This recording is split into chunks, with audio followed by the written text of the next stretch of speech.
Hola, buenos días a todos. Aquí estamos un viernes más, Pensamiento 3 de Radio 3, para hablar con Agustín García Calvo. Seguimos con los pecados capitales y hoy toca la gula. Recorrimos, como de costumbre, al catecismo del Padre Astete. Pregunta: ¿qué es gula? Respuesta: un apetito desordenado de comer y beber. Contra la gula, el Padre Astete recomienda templanza. Yo no tengo más que palabras malas contra esto de la gula. Perdón. Me parece un enemigo del amor. Enemigo por ser sustituto y por ser obstáculo. O sea, gula porque no hay amor y gula para que no lo haya. Cabe preguntarse entonces por qué, si la gula es un enemigo del amor, iba a ser considerado por un pecado por la Iglesia, acérrimo enemigo también del amor. Bueno, también en las alturas tienen sus contradicciones y sus trucos para luchar contra la vida, pues se van, como hemos dicho muchas veces, perfeccionando y cambiando. De hecho, a la gula tampoco debían tenerla así como un gran enemigo. Ya nos explicaba el otro día un oyente cómo es fácilmente compatible ser, por ejemplo, obispo con ser un glotón. Y si era considerado como un pecado, era más bien seguramente una consideración táctica. Ya sabéis que en los de arriba necesitan de muchos falsos enemigos. Es un truco conocido, y esos enemigos son en realidad colaboradores. Recordad, por ejemplo, en otros campos, pues la falsa contienda que han venido teniendo todas estas décadas los Estados Unidos y la Unión Soviética, o la que tienen las policías y los terroristas, son en realidad colaboraciones disfrazadas de enemistad. Y bueno, a esto de la gula, el tema de la gula es al que estáis hoy invitados a participar. Contáis con los teléfonos habituales, el 442-7126 y el 711-1099. Los repito, 442-7126 y 711-1099. Os voy a pedir a los más habituales participantes en estas charlas que a ver si podemos dejarle un poquito de lugar a la gente que llama menos veces o que llama por primera vez. Y nada, vamos ya adelante con la charla. Buenos días, Agustín. Buenos días, Javier. Buenos días, los oyentes. Sí, vamos con este apetito desordenado, este otro apetito desordenado. Y como siempre, y según ya tú mismo has hecho en la introducción, tratando de ver cómo esta cuestión aparentemente moral, de moral privada, nos muestra su cara de cuestión pública, de cuestión política, que es lo que con los otros pecados hemos venido haciendo. Aquí se trata, según el Padre Astete, de un apetito desordenado. Un apetito, es decir, un lanzarse hacia, para volver a la etimología, azpetere, lanzarse hacia. La cosa a la que se lanza uno parece que está bastante clara. Son cosas de comer, cosas de beber, se podría añadir cosas de fumar para poder comulgar en las tres especies, sólida, líquida y gaseosa. Pero en cambio aquello que se lanza hacia, aquello que apetece, no está tan claro. ¿Qué es esa especie de organismo o de animal? ¿O qué es, por el contrario, esa especie de persona, de yo, que se lanza en virtud de la gula hacia esos productos, hacia esas cosas de comer y beber? Pero, por supuesto, en la definición del Padre Astete, como siempre, Sí, perdona, Agustín, un momento. Es que tenemos una interferencia, estamos oyendo una voz por ahí, no sé si tú la oyes. yo no. Ah, es que a nosotros nos llega y tal vez viene desde ahí, ¿eh? Es en origen. A ver si nos están escuchando y lo pueden corregir. Y bueno, nada, sigue. Puedes seguir tú ya. Sí, ¿me seguís oyendo? Sí, te oímos, pero con otra voz al lado. Bueno, Sí, de todas maneras, tú sigue, espero que me hayan oído ahí y lo corrijan. sí, qué sé yo, Ya están llamando, sí. se nos habrá cruzado por los aires, por Sevilla, por Sí, Córdoba, por cualquier sitio, ¿no? bueno, Bueno, no importa. Trataremos de vencer estas perturbaciones de las ondas y seguir adelante con lo nuestro y con lo de los oyentes. Sí, estaba diciendo que mientras el objeto de la supuesta apetencia está bastante claro, el sujeto de esa apetencia, como siempre que se trata de sujetos, se nos aparece sumamente ambiguo y difícil de localizar si es el animal, si es lo contrario, la persona, el yo. Y ahí está la cuestión que se relaciona también con lo de desordenado, porque ¿quién es quien dictamina el desorden de los apetitos, sean los de la gula o sean cualesquiera otros? Pueden ser tal vez ellos, allá arriba, los padres de la Iglesia o sus sustitutos en las religiones más modernas, por ejemplo, los profesores de dietética o, por ejemplo, los ministros de la alimentación o de la cuestión alimentaria, como suelen decir ahora, o si es uno mismo, si soy yo mismo, que después de todo, como tantas veces hemos dicho, no soy uno distinto de ellos, sino otra manifestación de lo mismo, si soy yo mismo el que tengo que dictaminar las reglas y los órdenes según los cuales mis apetitos sean desordenados o sean, por el contrario, ordenados. Ya los oyentes van percibiendo que estamos con esto rozando la cuestión del gusto personal, cuya importancia política hemos puesto en relieve en muchas otras ocasiones. Y en relación con la cuestión del gusto, la cuestión de la creación de las necesidades y de los gustos, que es justamente lo que nos tiene que servir para dar el paso del aspecto moral, privado, al aspecto político y público de la cuestión, que es el que nos interesa. En efecto, estamos diciendo todos los días a la creación de gustos. Una industria importante, de las más importantes en los países progresados, la industria de la publicidad, del marketing, de la propaganda, está destinada justamente a esto, a la fabricación de necesidades y de gustos. Habría que añadir falsas necesidades, falsos gustos, para quienes creyeran que puede haber apetitos, gustos, necesidades de verdad, de las que vienen desde abajo. En todo caso, a lo que asistimos todos los días es a esta creación desde arriba de gustos y de necesidades. De manera que habría que ver si el padre Astete, metido en este tipo de tinglado, podría todavía seguir atribuyendo una condición, digamos, casi instintiva, casi animal, al apetito de la gula, o si tendría que pensárselo muchas veces cuando reconociera que lo constante, lo de todos los días, es esta sustitución no solo de los productos, sino con los productos de las propias apetencias. La sustitución de algún apetito que podía haber habido en tiempos prehistóricos por los apetitos creados, fabricados y sobre los cuales vive la industria, vive el capital y con el capital vive el Estado. Se da la transformación de algo que podríamos llamar deseo, que efectivamente viniera desde abajo, que tuviera todavía algo de limpio, de animal, la sustitución de eso por algo que ya es voluntad. ¿Cómo se puede seguir deseando comer una cosa si uno ya quiere comerla? Probablemente porque le han fabricado esta voluntad, porque le han dicho que eso es lo que hay que comer, o que eso es lo que hay que beber, o que eso es lo que hay que fumar. Y entonces parece que no hay sitio ya para ningún deseo. Esto que aparece de una manera muy clara en el comer, en el beber y demás, es lo que aparece también en el amor que Javier en su introducción ponía en contraposición con la gula.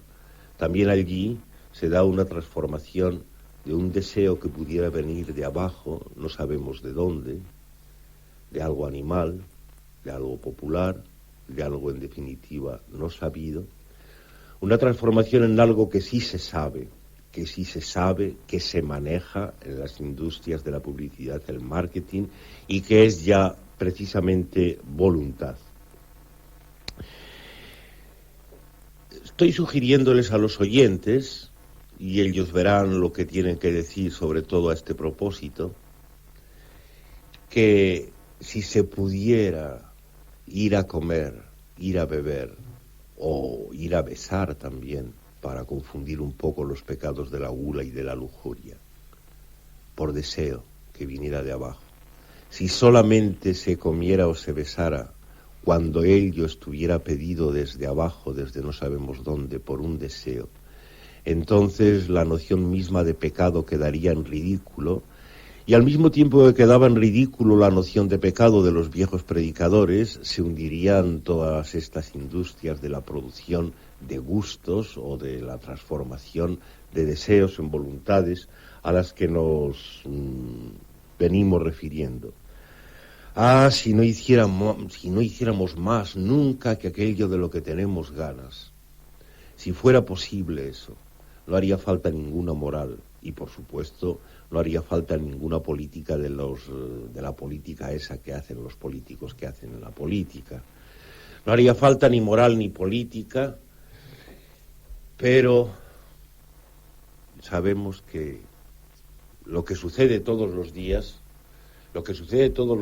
es que en lugar de ir a buscar para comer, para beber, para besar también, cosas de las que se tienen ganas, pues no, se van a buscar las cosas que está mandado que se quieran, las que se tienen que consumir, comprar, por tanto, y que son por tanto no objeto de ningún deseo, sino de una voluntad. Esto lo vemos de una manera sangrienta en los niños. Cuando los niños van a buscar chupachús o chicle o cualquier porquería de las que les venden, cualquier polvito de esos coloreados, de esos que están preferiblemente anunciados en la televisión y que se les meten por los ojos todos los días, es que podríamos acusar a estos niños de alguna especie de gula. Es que se podría llamar gula eso, o el padre Astete podría seguir llamando gula a semejante cosa, a esa obediencia a los dictados del marketing y de la publicidad. Esto es lo que digo, quería quedar en ridículo a la noción misma de pecado. Y sin embargo, esto que digo de los niños, queriendo a toda costa un chupachús y por tanto siendo incapaces de desearlo, y perdiendo al mismo tiempo que el deseo de eso, el deseo de cualquier otra cosa, eso es como la imagen o el símbolo de lo que sucede para adultos y para niños en todas las demás cosas. Un beso, por volvernos a traspasar al pecado de la lujuria, puede convertirse simplemente en un signo de algo, por ejemplo, signo de que te quiero, para ponernos en el nivel más elemental. Desde el momento en que este beso se ha convertido en un signo, entonces ya no se puede desear, entonces se le quiere. Hay una voluntad de darlo, porque hay una voluntad de manifestar por medio de eso, por ejemplo, te quiero, o cualquier otra cosa por el estilo. Y quien dice de un beso tan amoroso como al que me estoy refiriendo, puede decirlo de los besos entre altos diplomáticos entre dos países, que naturalmente nadie puede pensar que estén deseando el uno besarle la mejilla del otro, sino que ahí el beso aparece íntegramente convertido de objeto de algún posible deseo en objeto de voluntad. Lo que pasa con los besos pasa con la comida y con la bebida. Todas las desgracias de las que viven tantos profesores de dietética, tantos curanderos, tantos especialistas de revistas en cuestiones de dieta, vienen de ahí, simplemente de que es muy raro que nadie coma lo que desea comer, por verdadero apetito, con algún resto de animalidad. Por el contrario, cada uno come porque quiere comer, porque está mandado, porque es la hora, porque este producto está anunciado de esta manera o de la otra. En último término, hasta la gastronomía, que parece que sería una cosa sensual, propia de lo animal de uno, acaba convirtiéndose en un capítulo importante de la cultura, como nuestros oyentes no pueden haber observado hasta qué punto la astronomía y los platos y los libros de cocina y todo lo demás vienen a ser uno de los sectores muy importantes de todo este aparato de la cultura que, como tantas veces hemos dicho, es uno de los ministerios más importantes del poder, el más importante ministerio del poder en los países progresados. Pues también esto del comer y del beber, esta gula de que hace 2 siglos hablaba el padre Astete como un pecado, ha venido a convertirse en eso, en una especie de servicio, unas veces a la cultura, otras veces a la industria y al comercio, otras veces a la propia personalidad de uno mismo, que, como nuestros oyentes han oído, lejos de ser lo contrario del capital y del Estado, viene a ser lo mismo que el capital y el Estado. Claro, nuestros oyentes se quedarán pensando, y ahora enseguida nos dirán, cómo se puede diferenciar en comer, en beber, en lo demás, cuando las cosas se hacen por apetito, venido de abajo, por algún resto de animalidad en nosotros, por algo limpio y carente de significados, y cuando se hacen por voluntad, porque está mandado, porque me lo mandan ellos y por tanto porque yo me lo mando. Esto es muy difícil y después tal vez le sugeriré algunos síntomas que se pueden utilizar para la diferencia a nuestros oyentes, pero querría antes, Javier, si hay alguno que esté ya puesto. Sí, ya tenemos alguna llamada. Vamos a irles oyendo a ellos. De acuerdo. ¿Hola? Hola. Hola, buenos días. Mira, a mí me gustaría hacer unas observaciones en torno a la distinción a la gula que entra por el olfato, el olorcillo de la comida y que de alguna manera tendría algo que ver más con el reino animal, a la gula propiamente dicha de los humanos, que es una especie de gula visual. Y más el pueblo dice, llenas antes el ojo que el papo, y eso se dice muchas veces. Y yo quisiera que Agustín hiciera algunas reflexiones sobre la relación entre los ojos y el gusto en los humanos, el que parece ser una gula poco animal, sino más bien una gula sofisticada, una gula visual. Y nada más, pues quería solamente hacer estas observaciones de llenar el ojo antes que el papo. Bien, muchas gracias. Bueno, característicamente nuestra oyente ha confundido el dicho popular, que es al revés, pero muchas veces los niños lo confunden también. Es una confusión bastante explicable por cuestiones de pura gramática. El dicho es llenar antes el papo que el ojo, al revés de como ella lo ha dicho, y el dicho quiere decir que el niño se encuentra harto y lleno de papo antes de llenarse de imagen. Pero la confusión se entiende porque la confusión nace del uso de la preposición por en el dicho, que hace que a veces los niños, como nuestra oyente, le den la vuelta a la cosa, lo entiendan del revés. Esto es lo de menos. Por lo demás, las reflexiones que ha hecho son oportunas y apenas necesitan comentario. Ya las ha hecho. Efectivamente, parece que los otros sentidos, entre ellos el del olfato, están todavía dotados de un cierto prestigio de animalidad. Podemos sospechar que todavía olemos, precisamente en la medida en que los olores no tienen nombres, no tienen significados bien distintos unos de otros, mientras que la vista, la reina de los sentidos, por supuesto, es el sentido ideal por excelencia. Y no en vano las industrias de publicidad y de marketing, aunque no dejen de acudir a los otros sentidos, especialmente también al del oído, pues acuden esencialmente a la imagen, a lo que se llama a la imagen, apelando, por tanto, al más ideal de los sentidos, por el cual pueden entrar no ya olores apetitosos de comida que nos despierten nuestro olvidado animalillo, sino imágenes que son ya ideas y que, por tanto, favorecen esta sustitución del apetito por la voluntad, que es a lo que nos estábamos refiriendo. ¿Tienes por ahí más oyentes, Javier? Sí, tenemos 2 llamadas más preparadas. Vamos con la primera de ellas. Hola. ¿Sí? Sí, adelante. Bueno, mira, hola, que estáis hablando de la gula. Yo lo que voy a decir no sé si tiene mucho que ver o no, pero referente a esto del marketing y todo esto, yo creo que la gula en estos casos, yo a quien más le echo la culpa, ¿no?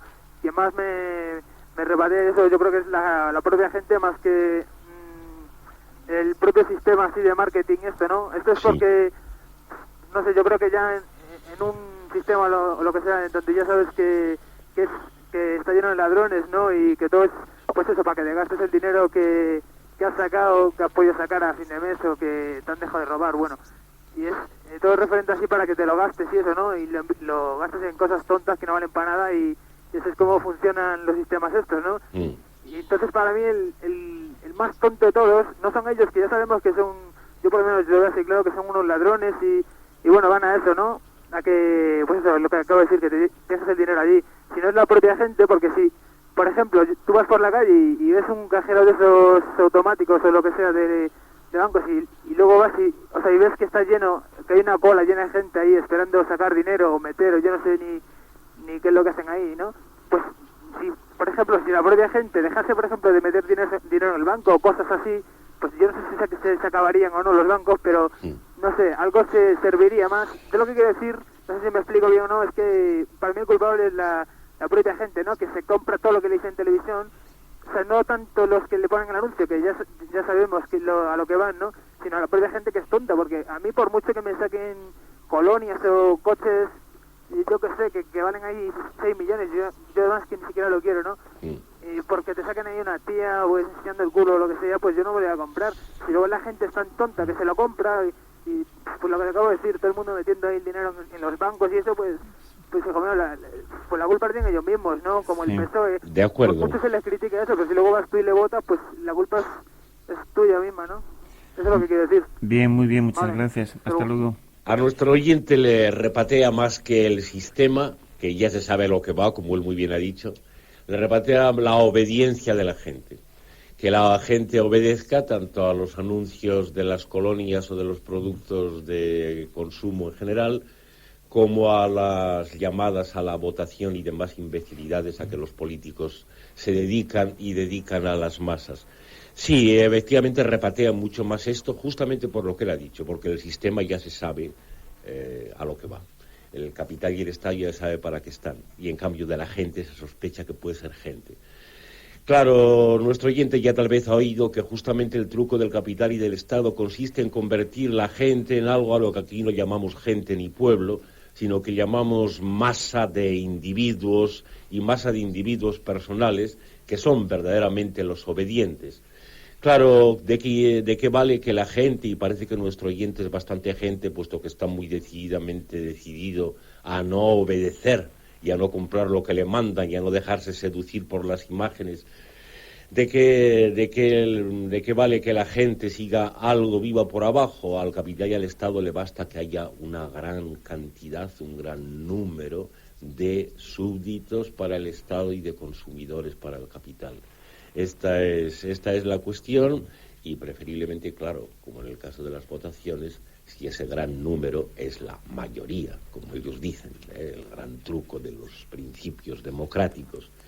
Pero hay que recordar a nuestro oyente que, a pesar de todo, hay gente que, como él mismo dice de sí mismo, resiste, no se lo traga y no obedece, aunque sea difícil encontrarla cubierta como suele estar por la masa de individuos, por la presencia de las personas que sí son obedientes y que están todos los días fabricando las capital y Estado. Pero está bien, hay que recoger este sentimiento, repatea más que aquello que podía ser gente, se deje convertir en individuos y en masa y obedezca. Repatea más y las dos cosas son complementarias, el sistema haciendo lo suyo y las personas que después de todo no son distintas del capital y del Estado obedeciendo. Pues vamos con la siguiente llamada. Hola. Hola, buenos días. Buenos días. Llamaba porque habéis hablado de los niños un poco y bueno, yo tengo una niña, y está delante mío ahora, estoy en casa con ella y pensando sobre la gula y los niños, hombre, lo suyo quizás no sea gula, ¿no? La gula como la comprende el padre Astete y la podemos comprender el resto, vosotros, ¿no? Pero lo que sí veo que es cierto es que por ejemplo, los juguetes, pues tienen colores muy chillones, muy estudiados, y que eso pues funcionan al nivel animal que está hablando hoy Agustín, que otras veces lo niega completamente el nivel animal, pues ese nivel animal, esos colores actúan como drogas, como cosas que dopan al individuo y que le atraen y que le hacen jugar con ello, ¿no? Y bueno, eso es una cosa el juguete es muy sencillo, pero si te vas al campo alimenticio, bueno, no solamente los niños tienen los petit suisse, tienen las natillas no sé qué, todas estas cositas, que vamos, yo estoy convencido de que alguno de los saborizantes, colorantes y antes que llevan, pues uno de ellos tiene algo que les crea una especie de adicción, y no solamente es por la tele, nosotros no tenemos tele, ¿no? Y la propaganda de la televisión sobre esos productos no la ve, pero sin embargo el sabor ese es el que le gusta. Incluso tú le haces un flan en casa y no se lo come, un flan normal, le haces un flan de estos de sobre y tampoco, pero le das un flan de botecito y vamos, se lo traga como si fuera una persona. Sí.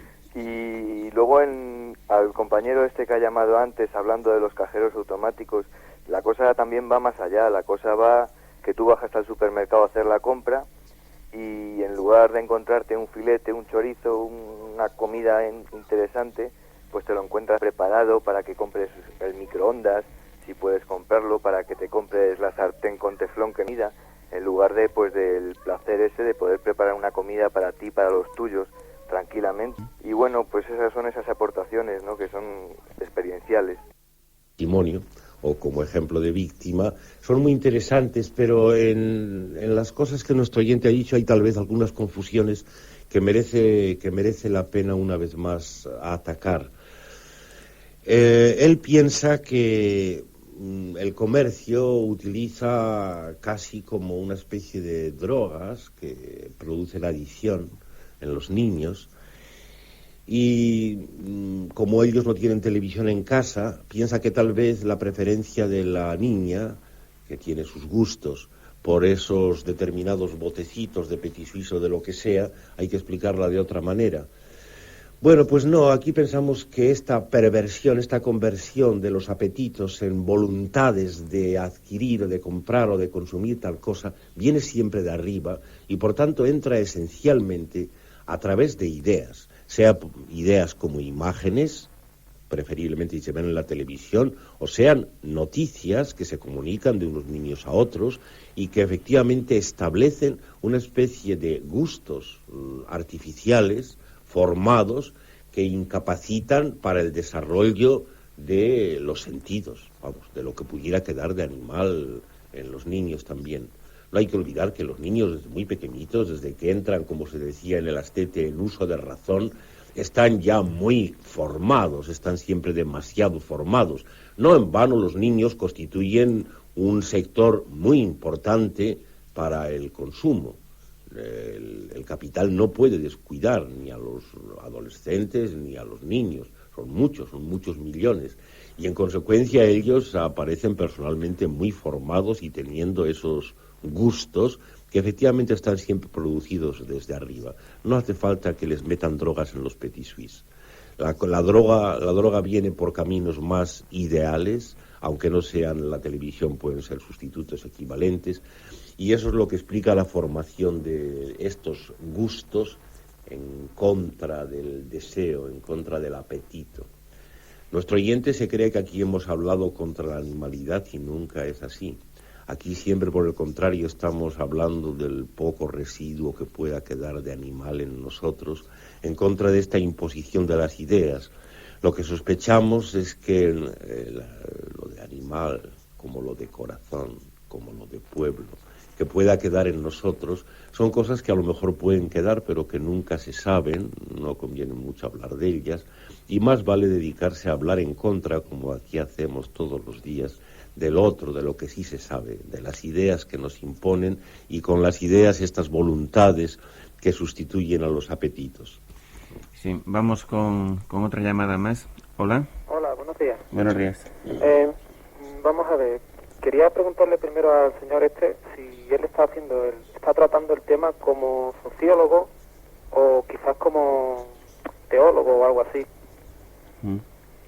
Y después de que me conteste, quería decirle que la cuestión esta de la gula, por ejemplo, considero que hay formas de gula aparte de la que sea de la misma forma esta del comer, ¿no? La misma avaricia es una forma de gula, creo yo, porque quieres más aunque no lo necesitas. Y y cada vez todo se parece un poco más a, por ejemplo, al libro este de Aldous Huxley, Un mundo feliz, o a la película Metrópolis. No sé si sabréis de qué os hablo. En que toda la sociedad se está transformando de una manera en que todo es una forma mecánica de comportamiento, donde obedeces a unas normas prescritas de consumo, de comportamiento y, en fin, todo ya, como dijo el otro muchacho, que vas a un supermercado y lo tienes ya todo preparado. No te tienes que preocupar por nada. Entonces todo esto es una forma de engancharte, no porque ellos lo hagan así, sino porque nosotros nos dejamos engañar, lo cual está claro. No hay tampoco que echarles culpas a nadie. Es que cuando este señor dijo lo de la gula, por ejemplo, Jesucristo, pues me imagino que aquello era para aquella época, pero eso ya no sirve en esta época porque ya todo ha cambiado de tal manera que no hay que buscarle el fondo del pecado, sino que es que el comportamiento hoy en día es así, no hay más forma de verlo. Entonces, por mucho, como pecado no creo en la gula, desde luego, pero sí como forma de comportamiento la gula tiene aún cabida, pero es que no hay otra forma, creo yo. Muchas gracias. Ya, gracias a ti. Bueno, pues vamos con ello. Respecto a la pregunta de en calidad de qué estoy yo aquí tratando esta cuestión. Aquí nos llamamos el padre Bermúdez y el padre García de vez en cuando, y sin embargo, claro, no se puede decir que seamos propiamente teólogos, desde luego menos todavía sociólogos ni psicólogos. No somos nada. Yo la verdad es que lo estoy tratando a título de nada, porque no soy ni sociólogo, ni teólogo, ni psicólogo, ni ninguna cosa más. O soy un poco filólogo. Se podría decir que hablo de la gula a título de filólogo, pues a lo mejor, ¿no?, porque tiene mucha relación con las palabras, pero no, nuestro oyente debe desengañarse de esas clasificaciones. Aquí estamos contra ellas y yo le diré que en vez de hablar de esto como teólogo o como sociólogo, hablo de ello simplemente como desesperado, es decir, como uno cualquiera. Es la manera en que hablamos aquí. Hablamos como un desesperado de esos que pretenden que todavía hay algo vivo, algo de pueblo, algo de animal, y que se encuentran con que se lo dan sustituido por otras cosas que son la muerte. Como desesperados hablamos de ello y como desesperados tratamos de aclarar las ideas que sobre ello rigen. Bueno, nuestro oyente ha vuelto a hacer otra vez una descripción de lo que se suele venir tratando como eso, de sociedad de consumo, que se va haciendo un tópico que es un poco viejo. Por eso aquí tratamos de renovar el tratamiento de las cuestiones y para ello utilizamos hasta el padre Astete y las viejas nociones de los pecados, a las cuales tratamos de encontrarles siempre la vuelta política. La profecía de Huxley en El mundo feliz es bastante buena y efectivamente se adelantó en unos años a ver el tipo de cosas que se nos están imponiendo. Pero en fin, hoy de lo que tratábamos aquí era sobre todo de este cambiazo, de esta nueva forma de dar gato por liebre, que es el cambiar no ya solo los productos, sino cambiar los posibles deseos, las posibles apetencias por voluntades y por signos y por ideas. Como nuestro oyente segundo, este último oyente ha vuelto a insistir en que la culpa no es de nadie. Es decir, que lo malo es que estamos hechos así y que la gente, como aquí decimos, obedece y compra y consume como le mandan. Vuelvo a recordarle lo mismo, hay una colaboración estrecha entre ellos, el capital y el Estado, que se dedican continuamente a matar el pueblo y convertirlo en una mera masa de individuos, y naturalmente estos individuos, que después de todo, en cuanto a individuos, son lo mismo que el capital y que el Estado, y que es normal que colaboren con ellos, porque no hay tal oposición. Los unos y los otros en contra de lo que pudiera quedar de pueblo, de vivo, de animal, y por tanto la culpa es de ellos y de mí. Es al mismo tiempo del Estado y del capital, si mantenemos la noción de culpa, y al mismo tiempo de mí, que soy lo mismo en cuanto persona. Sí, vamos con otra llamada. Hola. Hola. Sí. Sí, bueno, yo es que quería introducir también un poco el tema de la culpabilización que nos producen a través de toda esta campaña que están haciendo, pues de la salud, del colesterol, de no sé qué, de las dietas de adelgazamiento. Es decir, que no nos dejan o nos están cortando el que en un momento dado nos dejemos llevar por nuestras apetencias hacia algo, sino que, bueno, hay que tener en la cabeza constantemente, pues eso, el tema de la salud, el tema de que de que hay que mantenerse sano, aunque no esté para nada comprobado todo esto, ni si una cosa es más sana o más insana que otra. Y bueno, que yo creo que en el fondo el sentimiento de pecado que se establece de la gula lo están trasvasando hacia eso, ¿no? Hacia un sentimiento de culpabilidad, pues yo que sé, ante un plato pues cargado de grasas o cargado de no sé qué historias que están diciendo ahora de repente que son malísimas, ¿no? Entonces, bueno, era nada más que introducir eso, o sea... Estupendo, sí, hay que agradecer mucho a nuestro oyente que ha sacado un sector del tema que no habíamos sacado aquí todavía y que es desde luego de suma importancia. A través de ello, a través de lo que ella ha dicho, y lo ha dicho muy claramente, se puede ver que de lo que se trata en definitiva es de la imposición de ideas en lugar de cosas palpables, de voluntades en lugar de deseos.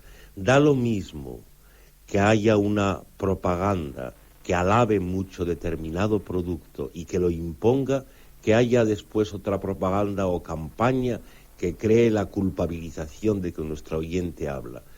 Por el lado del derechas y por el lado del revés, de las dos maneras, lo que se intenta es que se establezca de una manera cada vez más firme y tremebunda la conciencia del propio cuerpo, la muerte de lo que pudiera haber de animal, de apetente, de deseante en nosotros.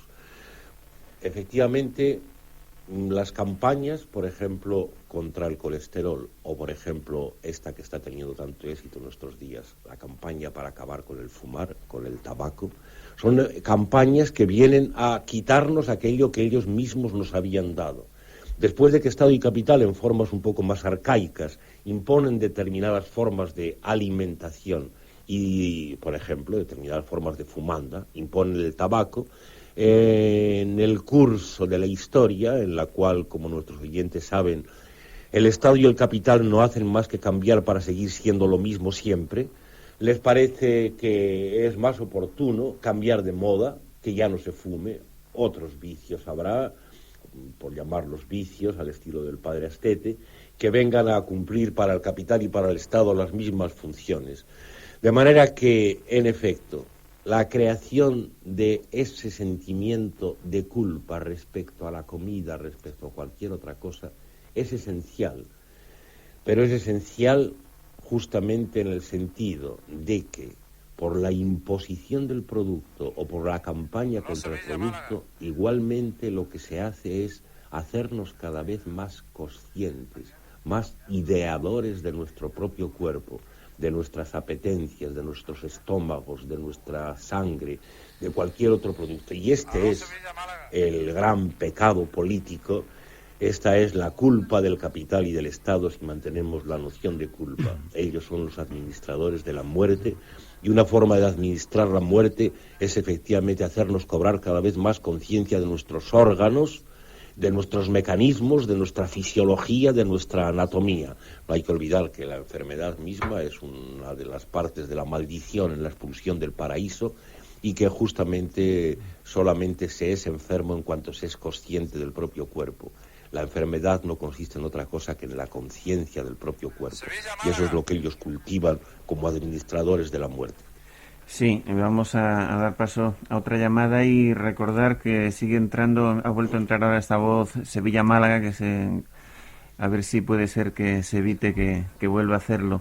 Pasamos a la siguiente llamada. Hola. Buenos días.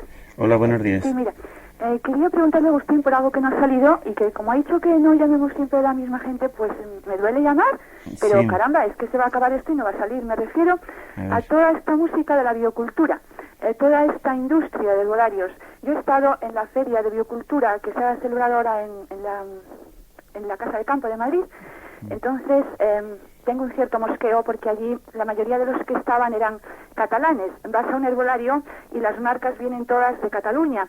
Entonces a mí me cuesta creer que los catalanes miren tanto por nuestra salud en lugar de hacerlo por la peseta, como es tan habitual en ellos. Por ejemplo, no sé, es que hay tantos productos, me estoy acordando ahora de todas estas historias del germen de trigo, de la levadura de cerveza, cantidad de hierbas que vienen envasaditas, por cierto, como puede venirte en cualquier tienda de alimentación. Y entonces es una forma como nos lo está metiendo diciendo, sustituya usted estos alimentos en contra de los medicamentos. O sea, que llega un momento en que ya no es que seas obediente, es que tienes que reconocer que ante tal imposición eres absolutamente una idiota, y eso es lo que yo me considero. Adiós y muchas gracias. Adiós y gracias a ti. Agustín. Hola. Es un conflicto el hacernos acordar, como nuestro oyente ha hecho, de que en esto de la biocultura y en el desarrollo y venta de productos naturales y sanos, en contra de los artificiales envenenados y de los medicamentos mismos, puede llegar también a ser un negocio. Nuestro oyente lo ha hecho citando a los catalanes, que son proverbialmente de nosotros los grandes negociantes, los interesados, y efectivamente esto nos coloca en una situación muy ambigua. Su intervención me recuerda a mis amigos de Ajo Blanco primero y de Integral después, que no por casualidad seguramente también están por allá, andan por Cataluña. Y en efecto, ¿qué se puede hacer? Pues es tremendamente difícil. Yo me quedo aquí con la ambigüedad. Es una ambigüedad semejante a la que se le impone a uno con cuestiones como la de la conservación de rincones y de monumentos en las ciudades. Uno sabe que eso forma parte también del aparato, que eso también está en los tentáculos del sistema. Claro, tiene que elegir entre dos males, decir, bueno, o seguimos consintiendo que los promotores hagan lo que saben hacer, es decir, más y más bloques de pisos, o nos contentamos con que haya ministerios de cultura y diputaciones que de vez en cuando tardíamente se preocupen por conservar un rinconcito de una ciudad y declararlo monumento y cosas por el estilo.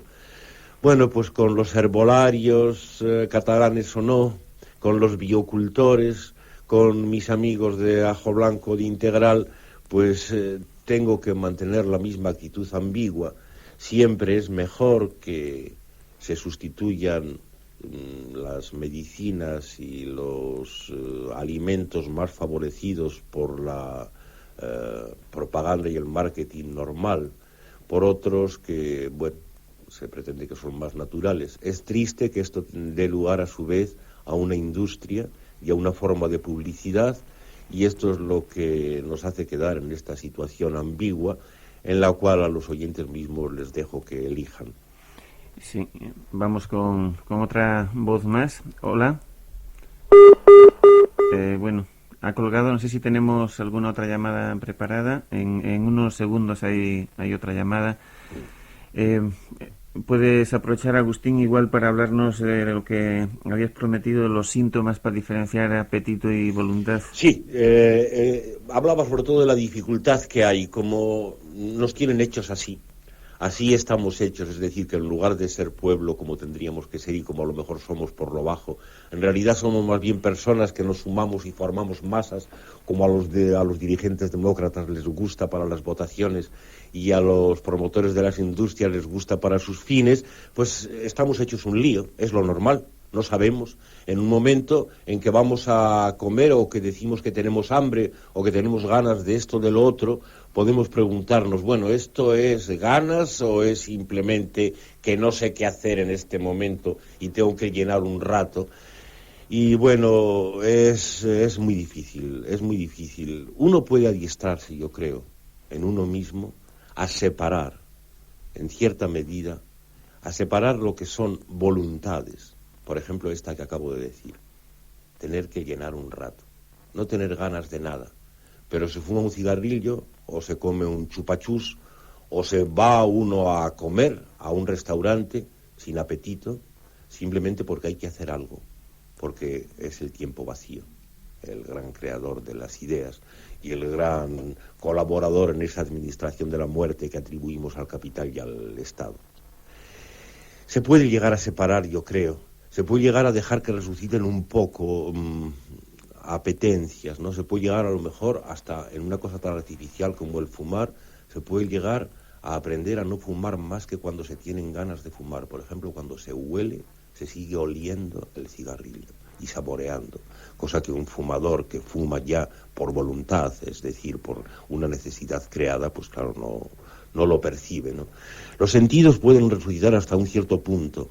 Yo pienso que si, por ejemplo, también el otro pecado, la lujuria, si no se hiciera más que cuando se tiene ganas, cuando se está impulsado, toda la enorme industria de la pornografía y todo lo demás, y claro, por supuesto también el sacramento del matrimonio, de paso, habrían caído por su base, ¿no? Por desgracia no sucede casi nunca. Generalmente pues se va a conquistar a una mujer o a acostarse con ella para demostrar algo, o ella para conseguir algo.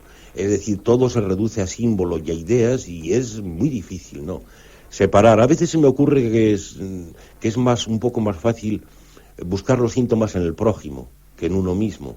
Por ejemplo, en cuanto a comer, hay maneras de comer en el prójimo que tienen para uno, pues, no sé, dos efectos distintos. Hay de vez en cuando alguien, es muy raro, que está comiendo de verdad con apetito, con regodeo, de una manera muy animal.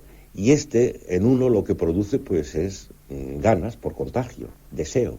Es decir, le suscita a uno la saliva y los deseos y lo que puede venir de abajo.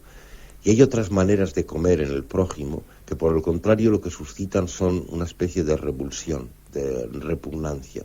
Y yo creo que tal vez de esta manera indirecta, utilizando a los prójimos como objeto de observación, se podría llegar a distinguir cuándo se come verdaderamente con deseo, con apetito, y cuándo se come porque hay que comer, porque hay que cumplir una función, porque hay que llenar un rato, porque está mandado, y cosas por el estilo. Es difícil, vuelvo a decir, distinguir entre deseo y voluntad, pero merece siempre tanto la pena intentarlo, que por difícil que sea, yo me quedaría incitando a nuestros oyentes a que practicaran eso, y a que matando ideas acerca de lo que quieren, dejando de saber un poco lo que quieren, permitan tal vez resucitar un poco a ese animalillo que seguramente sigue vivo por debajo, a ese de los sentidos, a ese de las apetencias, de los deseos, que no sabemos cómo nombrar siquiera.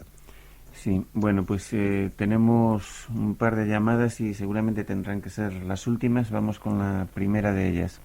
Hola, buenos días. Hola, buenas.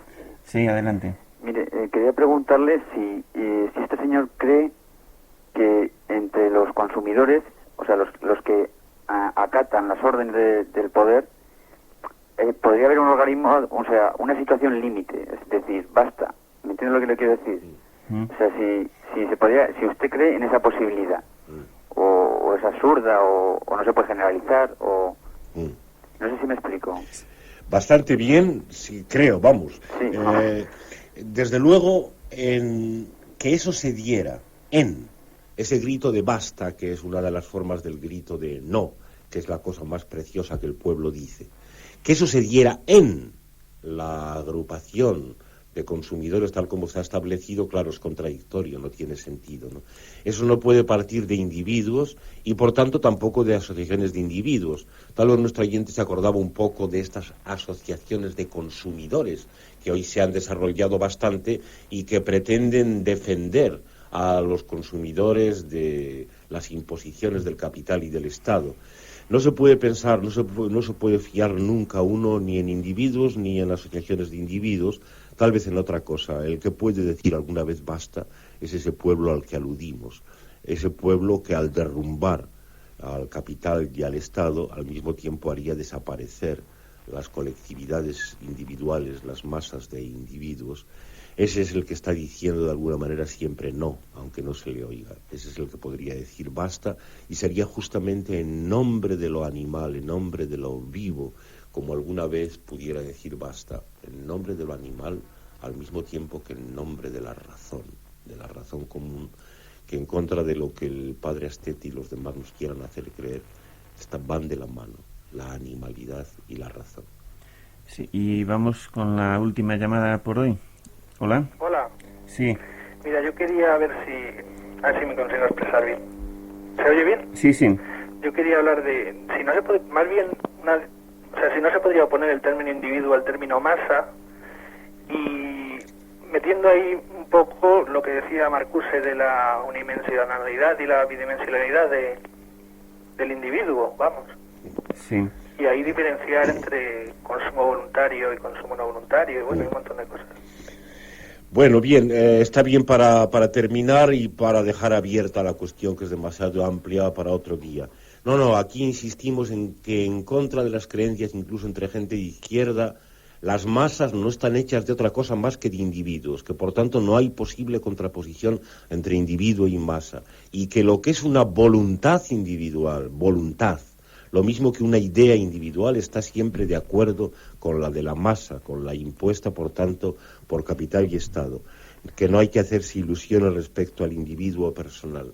Frente a ello, frente a las dos cosas, hay esa cosa a la que aludimos como pueblo, como aquello que no sabemos qué es y que incluso nos pesa mucho tener que llamar pueblo ni gente. Cada uno no es que tenga ninguna especie de secreta libertad personal, ninguna voluntad que se pueda oponer a la voluntad de la masa. Lo que pasa es que cada uno es imperfecto, tiene grietas, y una de esas grietas en las que hoy a propósito de la gula insistíamos sobre todo es los restos de animalidad, los restos de apetencia o de deseo que, de acuerdo con la razón, podrían levantarse contra las ideas, contra las voluntades impuestas y así también contra todo el orden constituido. Bueno, pues así nos despedimos hasta el próximo viernes y que volveremos, si no hay novedad, con la envidia. Hasta entonces, salud.